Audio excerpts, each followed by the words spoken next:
Welcome back. We're going to learn about the mechanisms involved in breathing. Okay, so woke up breathing, fantastic. You're having a great day. And to just help you recall what we learned in the first video, ventilation includes inhalation and exhalation. And when we're talking mechanisms of breathing, we're going to divide it into two types of breathing. The first type of breathing, we're just going to call passive breathing. What you're doing right now while you're sitting, you're not thinking about it. Okay, and in order to understand it, we're going to have just a little bit of physics. We're going to involve something called Boyle's Law. So let's look at this. Here we have a container of this size, and it has 9 little particles. So let's just put 9 little particles in a container of this size. And putting that amount of particles in a container of this size is generating that amount of pressure. Now, if we took the same number of particles and put it in a container that was smaller, it would generate more pressure. And so what that means is lower volume gives you high pressure and higher volume gives you low pressure. So according to Boyle's law, the pressure of a gas in a container will decrease if the volume of a container increases. Okay, so then the converse might be true. The pressure of a gas in a container would have to increase if the volume of the container would decrease. And this is going to be important to understand how air movement is going to occur in our thoracic cavity. So let's look at what happens in passive inhalation as you are sitting here or as you are sleeping and you are inhaling. So to do that, let's look at a bucket, okay? A bucket with a handle. And let's look at the diameter of that bucket with the handle hanging down. It's got a certain diameter. Now, when you raise that handle, do you see how the diameter of the bucket would increase? Well, that's just like your thoracic cavity, because you may not be aware, but your ribs are not horizontal. Your ribs are actually angled downward. Okay? And when you inhale, you're going to have muscles between those ribs, which are going to contract. And when they contract, they are going to raise those ribs.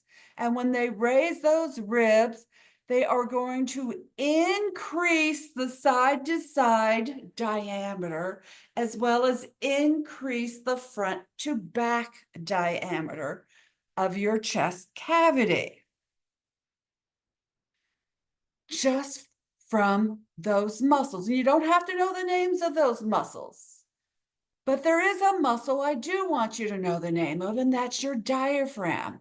So your diaphragm is a cone-shaped muscle that separates your thorax from your abdominal pelvic cavity. And it's shaped like a cone. And students think when it contracts, it flattens. But that's not true. When it contracts, when it students think when it contracts, it goes higher. When it contracts, the length of the muscle decreases, so it flattens, okay? So when it flattens, that means the height of your thorax increases. So the thoracic cavity has increased in the height, the width, and the depth. So we have made the volume of the thoracic cavity larger. So what has happened to the pressure inside the thoracic cavity? Remember, molecules always want to move to a place with less pressure. Well, by increasing the volume, we have dropped the pressure inside your thoracic cavity compared to the pressure out here. So the air is going to rush into your thoracic cavity. when your chest expands just by those two sets of muscles contracting. No, the air did not rush in and push it open. No, you do not have to suck in air every time you breathe. The biggest muscle is your diaphragm contracting and flattening, and those muscles between your ribs contracting, making the width and the front to back larger as well. So that's what happens with inhalation. We have two sets of muscles that contract. So what happens with exhalation when you're sleeping? Well, nothing contracts. Yeah. What happens is those muscles that contracted when you inhaled, they relax. Those muscles between your ribs relax so that your ribs angle back down. So the side to side goes in and the front to back goes in. And your diaphragm relaxes so it becomes more dome shaped, so that the superior inferior, the height of your thorax decreases. So now your thoracic cavity has become smaller in all three dimensions. So what has happened to the pressure inside your thoracic cavity? It has risen and now it is higher than the outside pressure, and so air leaves your thoracic cavity. That's what happens with exhalation. So this is what happens with passive inhalation and passive exhalation.